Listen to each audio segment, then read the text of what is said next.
One of my favorite metaphors to think about language learning is a shifting pile of sand, right? So if you turn a dial of sand over and you let the pile form, it starts building up and building up and building up. But every once in a while, you see like a huge shift in the way the base of the sand is formed. And so rather than thinking that like any single grain of sand or any single lesson is going to have an impact, it's better to think of it as in terms of the broad array of things that you're contributing. You're listening to Speaking of Language, a podcast recorded at the Language Resource Center at Cornell University. Each week, we explore a topic related to language pedagogy and second language acquisition. This week on Speaking of Language, Daniel Walter joins us to explore psycholinguistics and their place in the language classroom. Welcome to a new episode of Speaking of Language. I'm Angelica Kramer, the director of the Language Resource Center at Cornell University. And I'm Sam Lupowitz, the LRC's media manager. Today, we are speaking with Daniel Walter, assistant professor of German and linguistics at Emory University. Dr. Walter recently published a book titled Psycholinguistic Approaches to Instructed Second Language Acquisition, Linking Theory, Findings, and Practice. We will dive into his work today on our podcast. Welcome to Speaking of Language, Dan. Hi, thank you for having me. So Dan, to start us off, would you please briefly introduce yourself for our listeners and share a little bit about your background and your own path with languages? Sure. Like was said, I'm an assistant professor of German and linguistics at Emory University, and I actually teach at the Oxford College, which is about 30 miles away. So I teach mostly first and second year students. I got into language in a kind of, especially linguistics, in a pretty roundabout way. I knew from high school that I wanted to work or do something with German. I had such amazing high school teachers who, conducted study abroad and, taught AP, and you really went out of their way to make German something that was not just something in the classroom, but something that we could experience outside the classroom as well. And so I picked my college that I went to, Dickinson College, based on their study abroad program. And I studied abroad there in Bremen at the University of Bremen. And, towards the end of my BA, I still wasn't, 100% sure what I was going to do with German after graduating. I loved the literature, loved the language. Well, my mom convinced me that I should at least get my teacher certification. So, interestingly, I had my first course in second language acquisition as part of that teacher training. And that really got me interested. So I hadn't yet had a course in German linguistics or anything in college. And like the whole kind of linguistic aspect and language and cognitive science behind how people learn languages really just kind of, got me excited about another way to look at German. Sure. And I also we got taken to NECFL that semester too, and I kind of got to see like the conference and research scene for the first time. Yeah. After college, I taught English in Hamburg, Germany through Fulbright, and then I picked Michigan State to do my master's at because Go Green. Exactly, where I met Angelica, and I picked it because they were going to let me take linguistics and SLA courses along with the German courses. Yeah. And then that led me to Carnegie Mellon, which is actually in my hometown of Pittsburgh, where I did my PhD in second language acquisition under Brian McGuinney, and also had Doctors Adam van Kampernaal and Ver Kempe on my dissertation. So that's how I got here. Nice. Very cool. Also, my brother went to Dickinson. I love Carlisle. Oh, really? And that's actually my second kid's name is Carlisle. Oh, cool. Yeah, it's a cool spot. Let's talk about your book. Your new book, Psycholinguistic Approaches to Instructed Second Language Acquisition, seeks to bridge the gap between second language acquisition research and language teaching practices. So to begin broadly, tell us about this gap and what inspired you to do this research and writing. I was in a program at Carnegie Mellon where it's a modern languages program. So there's people from all different languages, and within the SLA program, there's people doing all different types of research. And so I was really exposed to a lot of different theories, a lot of different approaches, and even on my dissertation committee, Brian McGuinney is like very heavy in child language acquisition, psycholinguistics, and Adam van Kampernaal comes more from a sociocultural approach.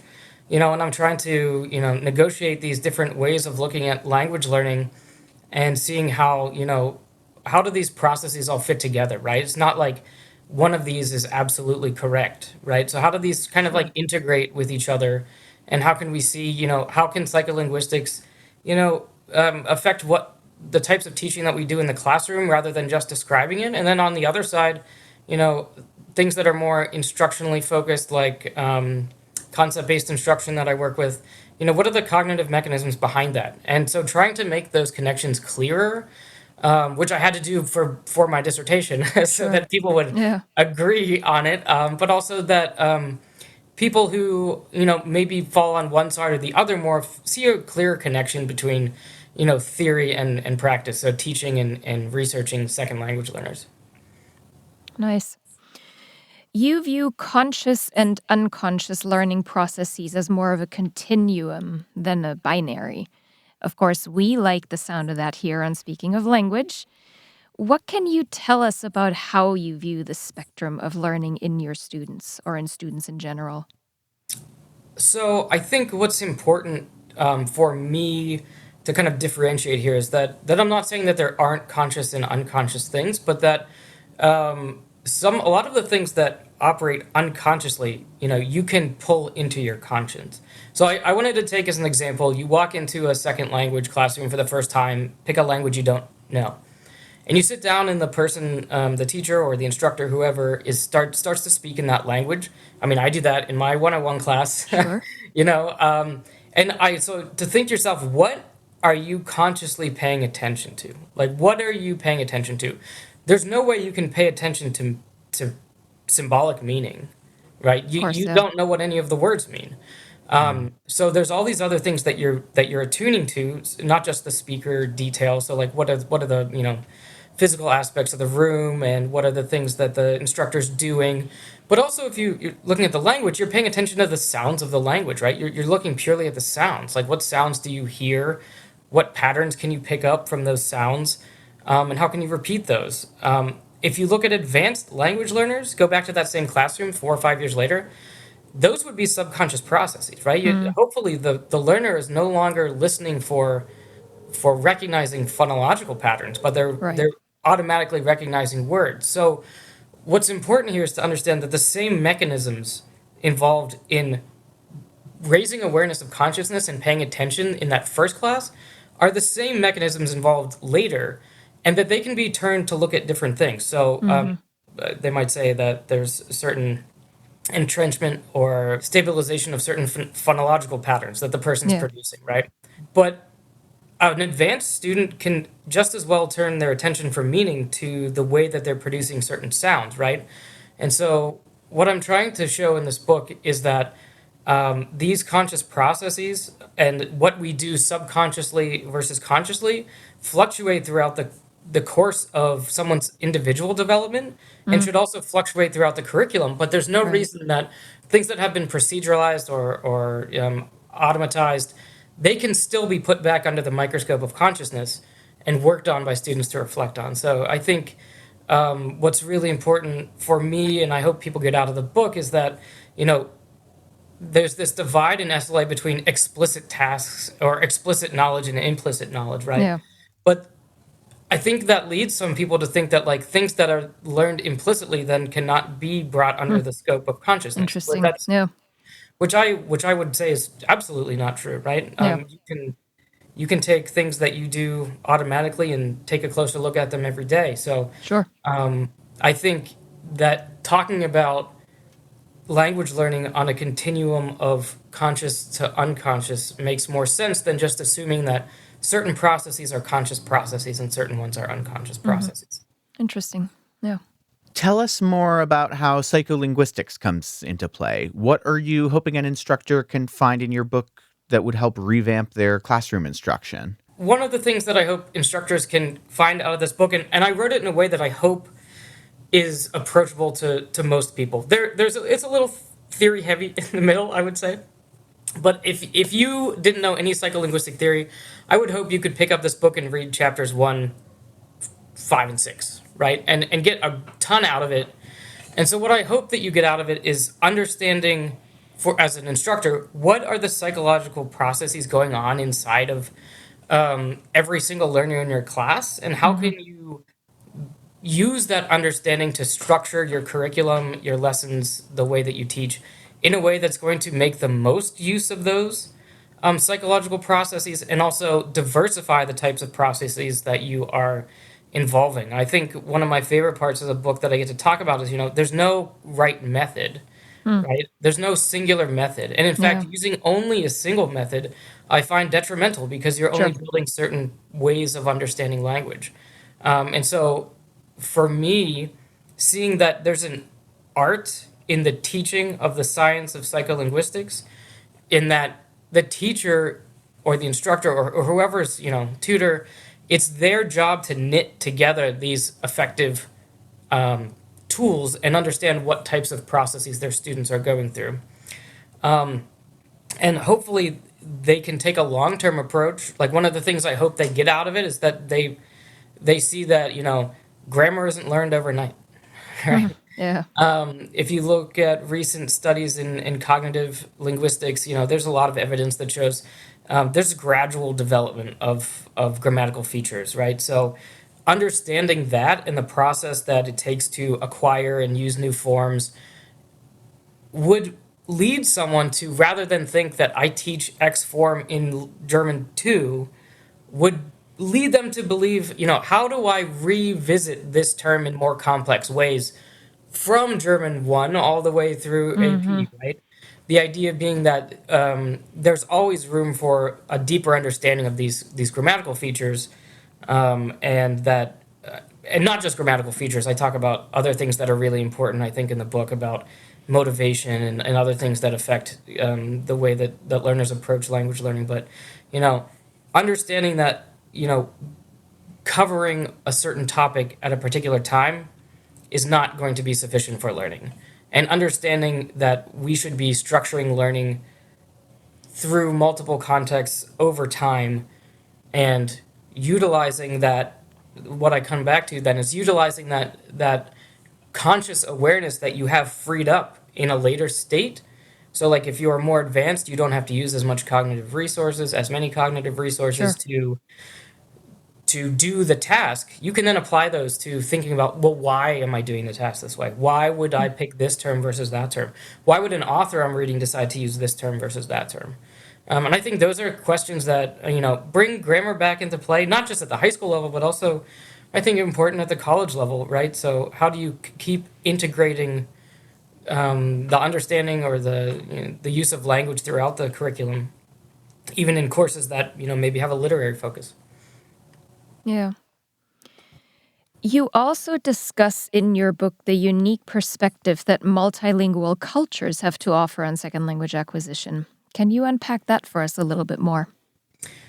Sure. I would say that, before I started this book, I was, very naive or unaware of, like, non-Western teaching practices. And Yeah. I admit that even in this book, right? This is not a book about those teaching practices, but I thought it was important to emphasize that, the focus of this book is on a type of language teaching that has been popularized in Western traditions and spread throughout the world through, colonization, other means of disseminating Yeah. educational traditions. But doing this work, I came across a lot of interesting things that were related to, especially the first chapter, in terms of why do we learn foreign languages? What is the motivation? What builds motivation in individuals? And looking at things like the need for religion, the need for language for religious purposes, or Right. the need for language to continue heritage Mm-hmm. languages. I came across a lot of very, interesting perspectives, and I wanted to just make sure that I emphasize that from my understanding of our field, it's fairly heavily focused on, like, what we've done in the classroom in Western traditions, and I think there has been a lot of exportation of that, but we haven't done a great job of importing other ideas from maybe non-traditional, or I don't know if it's right to say non-traditional, but non-Western sources. Mm-hmm. Yeah. Just for example, like, talking about language learning in the classroom, if you were to talk to someone who lives in a much more multilingual space than the United States, not that the United States isn't multilingual, but there are Well, definitely higher spaces ed where, maybe isn't. yeah, there are beliefs that it is. There are beliefs that it is, and there are procedures in which it seems de facto. Yeah. But some people are learning languages their whole lives. One of the really interesting studies I found was on two tribes of African, two African tribes. One was used to learning languages throughout their life, and they had built, like, through their culture, like a lot of different ways that they teach themselves a new language, you know. And whereas the other tribe that wasn't as accustomed to trading with so many different tribes, like, didn't have one as part of their culture, right? And so, like, it was much more difficult for the one tribe to learn a new language than it was for the other tribe that had these kind of like culturally inherited ways of going about learning foreign languages. And another thing that I've recently read a book on forced migration in second language learning. A lot of refugees from the Congo, from Africa, that are in Sweden. And what is so interesting that, like, their perception of what goes on in a language classroom, which seems for the Swedish people totally normal, is so foreign to them because they learn foreign languages. One of the quotes is like they learn it from the streets, right? They learn it by interacting with people traveling down the road, and they feel very isolated just learning language within like a classroom, you know. So I think there's just a ton I think that our field has yet to do in terms of you know, not just exporting our ideas, but also being more open, letting the door open the other way, and Yeah. being more at least open to trying to understand what are some of the ways that foreign languages are learned, and you know what can that tell us about what we can do to improve our students. Well, and it's great that you raise awareness about that, right? That we still can develop as a field and have a ways to go. Hopefully. So, what advice would you give a language teacher who is interested in your research? What's one thing they could do today to connect to their students more effectively? So one, I mentioned before about thinking about learning not as something that happens in a particular lesson. Yes, we can look at like microgenetic processes where, you know, there's a shift from one second to another. But one of my favorite metaphors to think about language learning is like a shifting pile of sand, right? So if you turn like a dial of sand over and you let the pile form, it starts building up and building up and building up. But every once in a while, you see like a huge shift in the way that the base of the sand is formed. And I like to think of language learning that way, right? So you keep getting input, and then after a while, like some of these more fundamental changes to your understanding of the language happen. And so rather than thinking that like any single grain of sand or any single lesson is going to have an impact, it's better to think of it as in terms of the broad array of things that you're contributing that will have, you know, an impact in the change in the system overall, which I think fits nicely with dynamic systems theory and other things that I'm interested in. Yeah, absolutely. Great. Yeah, and one thing I think that, you know, is less. I don't consider it less psycholinguistic because I think motivation is absolutely part of the psychological processes. Just depends on how you define psycholinguistics, but you know, something that I think I would start from the beginning is you're trying to develop goals for students. You know, like I have a lot of students in 101 who enter the class and I ask them, you know, why are you taking German? And there's a lot of just like, I need to fill a language requirement. It's the only space I had open. And something I try to work on really hard by the end of the semester is like, hopefully that's not your answer at the end of the year, right? Nice. And then once you get them to do that, then, you know, you can have them start thinking about, well, maybe you would want to study abroad, right? Maybe you would want to experience the culture, the language within another cultural context. And then, like I said, this is not done in a day, but throughout a curriculum in which, by the end, they see that like, not only do they see that there's utility in the language that they learned, and that they can leverage that skill to get a good job or do something that they wouldn't otherwise be able to do. But I also hope that it just changes their perspective on the importance of language learning, the importance of cultural understanding, and that all the stuff that they gain throughout the curriculum helps them build toward being lifelong learners and you know, culturally understanding individuals. That's great. So, Dan, what other projects are you working on these days, and where can our listeners learn more about you and your work? My PhD advisor, Brian, always said I had to have like 3 or 4 projects going on at a time. So I've been trying to maintain that while also teaching, 3 classes a semester. Yeah, that's silly. You got to I stop know. that. But I have a project I've been trying to get underway since 2019. Obviously, pandemic, laid that to the wayside a little bit. But something I've been interested in is language learning and forced migration. I mentioned that book previously, but I've been working on building a network in order to do interviews with, like I said, 2019, I was interested in Syrian refugees in Hamburg. And then since 2022, also the Ukrainian refugees that are in Hamburg, and looking at what are the factors that are leading to or contributing to language learning among these different populations. And I think contrasting the Syrian population and the Ukrainian population will give an interesting insight into the individual factors as well as group factors that are relevant. And then kind of contrasting, like, what are the actual experiences of these learners with what government officials want, what testing expectations there are, how they're being taught. So that's a really big project. So Yeah, that's without a not going to doubt. be done anytime soon, but hopefully get a little bit more work on that. I was actually able to take some students last summer to Hamburg to do just some Nice. scouting. So other things, I'm also, I did my dissertation on case and gender learning. So it's always something that fascinates me. And I'm looking currently at, whether repetitive cues lead to like help or hinder uptake of acquisition. So happy to go into more detail if you invite me back, but I'll leave it there for now. And then I'm also I've been interested and had a chance to work with a non-binary student, looking at how non-binary pronouns are used in German, as well as how can we use them in the second language classroom. And I'm working with a couple people right now to put together a proposal for Unterrichtspraxis on non-binary identity in the second language classroom. Because I think, there's so much work that we can do to help some of these individuals. Like, I feel like not too long ago, like, the reason so many people took German, and this is maybe just my opinion, but was like, you have family heritage or something like that.